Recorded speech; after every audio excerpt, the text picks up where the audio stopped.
jadi gimana ya? Kitabullah itu apa Ustazah? Kalau menurut Ustazah? Kitab Allah, Iya, apa yang sekarang kita imani ini namanya? Al-Quran. Oh, berarti Yesus membawa Al-Quran bukan Injil. Dia bawa Injil. Dan Injil itu adalah kitabullah. Dan sekarang sudah nggak tahu itu kemana Injil yang dibawa.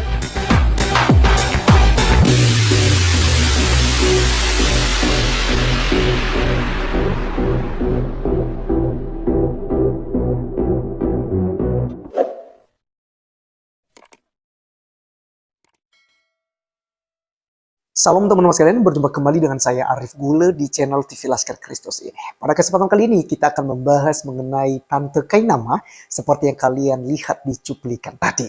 Teman-teman sekalian, sangat jelas di situ bahwa Ustadz Ahmad Kainama sedang mengkibuli seorang anak kecil gitu ya, yang disebut dengan ustazah ya. Tentu saja buta terhadap Alkitab dan tidak paham. Nah, Kainama ini kan terkenal sebagai pendeta besar ya, karena sesuai dengan kesaksiannya dia juga pun sudah doktor ya, dia selesaikan kuliah dari Israel juga ya, sehingga dia ini sangat populer teman-teman. Tapi banyak sekali saudara-saudari saya yang muslim yang tertipu dengan Kainama ini. Teman-teman, apa yang disampaikannya tadi itu sangat lucu sekali mengenai Matius pasal yang ke-21 ayat 13 ya. Dikatakannya bahwa yang dibawa oleh Yesus itu adalah Injil, tetapi Injil itu entah kemana saat ini. Ya. Oleh karenanya, mari kita luruskan hal ini. Namun sebelum kita memberikan pembelaan kita dan pendapat juga penjelasan mengenai ayat Alkitab yang dikutip oleh Tante Kainama, terlebih dahulu kita menyimak video berikut ini. Matius 21 ayat 13. Ya, silakan. Ustazah, syukran. Syukran ya Ustaz Dani. Iya, silakan Ustazah. Wa qala lahum yaqulu kitabullah. Oh, sebentar. Itu apa tuh baca? Yaqulu Kitabullah. Oke. Jadi gimana ya? Kitabullah itu apa Ustazah? Kalau menurut Ustazah? Kitab Allah, Iya, apa yang sekarang kita imani ini namanya? Al-Quran. Oh, berarti Yesus membawa Al-Quran bukan Injil. Dia bawa Injil. Dan Injil itu adalah kitabullah. Dan sekarang sudah nggak tahu itu kemana Injil yang dibawa Yesus. Nah, supaya orang tahu cara sholat yang diajarkan dia, lihat kitabullah yang sekarang ada. Ngerti nggak Ustazah? Ya. Lihat Al-Quran. Ya, teman-teman sekalian, itulah kegilaan daripada Kainama ya. Kalian perhatikan gayanya ya, cara untuk ngomongnya ya, karena dia ini teman-teman sekalian bermanis mulut gitu ya. Tapi tidak masalah teman-teman, karena memang iblis itu memang tidak senang dengan kebenaran, karena di dalam iblis itu tidak ada kebenaran dan tidak akan pernah terdapat kebenaran di dalamnya. Demikianlah Kainama, kita melihat, kita mereaction beberapa videonya, memang sama sekali tidak berdasar apa yang disampaikannya. Tadi judul yang mereka kutip dan yang mereka bacakan yaitu Injil Matius pasal 21 ayat 13 dalam bahasa Arab mengenai tentang kitabullah ya, kitab Tuhan gitu maksud mereka. Lalu dirumuskannya lah itu adalah Al-Quran ya. Kemudian kalau begitu dia berikan penjelasannya bahwa Yesus tidak bawa Al-Quran tapi dia membawa Injil. Hanya saja Injil yang sekarang itu karena itu adalah kitabullah, tetapi ya tidak tahu kemana sekarang ya, sudah dibuang-buang mungkin, sehingga kan mereka tidak percaya dengan Injil teman-teman sekalian. Lalu dia mengatakan bahwa kan Yesus pernah mengajarkan tentang sholat dalam Injil, maka kalau mau belajar tentang sholat harus melihat Al-Quran. Nah ini lucu sekali teman-teman sekalian. Ya, logikanya saja Islam itu baru muncul di abad ke-6 ya, 600 tahun setelah kekristenan sudah ada, setelah Injil, Matius, Markus, Lukas, dan Yohanes, serta pengkanonan Alkitab yang terdiri dari 39 perjanjian lama dan 27 perjanjian baru, berjumlah 66 kitab. Ini sudah ada teman-teman sekalian, ini sudah dipegang oleh orang-orang Kristen, lalu muncullah agama Islam yang dibawa oleh nabi mereka, yaitu Muhammad. Karena Muhammad bukan nabi kita teman-teman sekalian ya. Muhammad dalam perspektif Kristen tidak termasuk golongan nabi, karena tidak pernah ada nubuatan mengenai nabi dalam kekristenan yang asalnya dari Arab. Nah, oleh karenanya teman-teman sekalian, bagaimana mungkin ya Yesus Kristus itu mengutip Al-Qur'an gitu ya? Ya, tidak akan mungkin. Lalu bagaimana mungkin Yesus mengajarkan Al-Quran? Itu tidak akan mungkin. Ya, ini adalah cocomologi daripada Tante Kainama.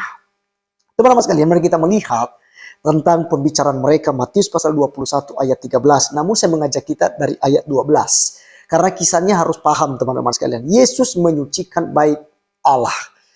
Lalu Yesus masuk ke bait Allah dan mengusir semua orang yang berjual beli di halaman bait Allah. Ia membalikan meja-meja penukar uang dan bangku-bangku pedagang merpati. Dan berkata kepada mereka, ada tertulis, rumahku akan disebut rumah doa, tetapi kamu menjadikannya sarang penyamun. Teman-teman sekalian, ini merupakan sebuah kisah. Yesus mengusir orang-orang yang menjadikan bait Allah tempat ibadah, ya, sinagoget, ya, untuk tempat berjualan, di mana di sana ada penukar uang, ada jual beli di sana. Yesus menegur mereka karena mereka lebih mengutamakan hal-hal yang lahiriah. Mereka tidak menyucikan tentang tempat ibadah mereka, bahkan mereka melupakan ibadah. Itu sebabnya Yesus memarahi mereka pada waktu itu.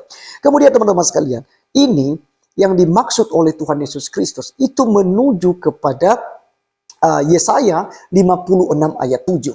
Jadi Yesus tidak mengutip Al-Quran. Al-Quran belum ada saat itu. Muhammad saja belum ada teman-teman. Bagaimana Yesus mau mengutip Al-Quran? Al-Quran ada setelah Muhammad ada gitu ya.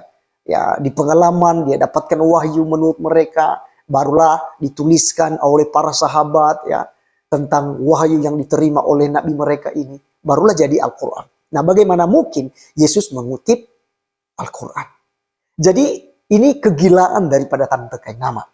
Saya akan bacakan Yesaya 56 ayat 7 yang dikutip oleh Tuhan Yesus Kristus ketika dia menegur orang-orang yang berjualan di bait Allah.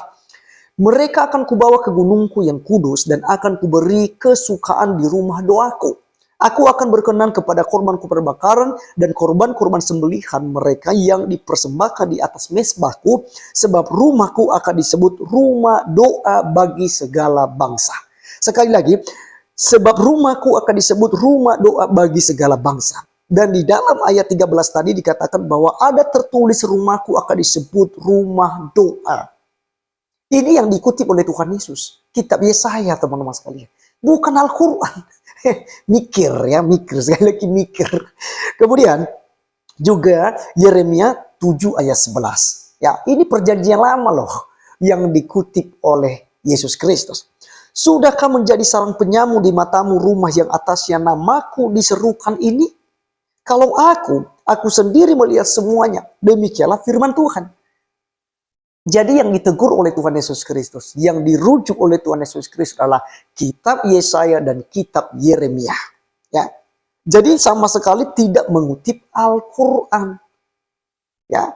Jadi jelas teman-teman sekalian ya. Ini hanya akal-akalan dan juga mulut manis pendusta daripada Tante Kainama ini. Teman-teman, tadi ada statementnya yang harus saya luruskan lagi, adalah bahwa Injil yang sekarang yang dibawa oleh Yesus itu entah kemana, sudah hilang, mungkin sudah dimakan kambing atau bagaimana gitu ya. Teman-teman, karena mereka ini ya polemik daripada Muslim, ya bahkan ustadz-ustadz yang notabene-nya ustadz juga yang dari kecil sudah menjadi Muslim gitu, jadi Islam, ya.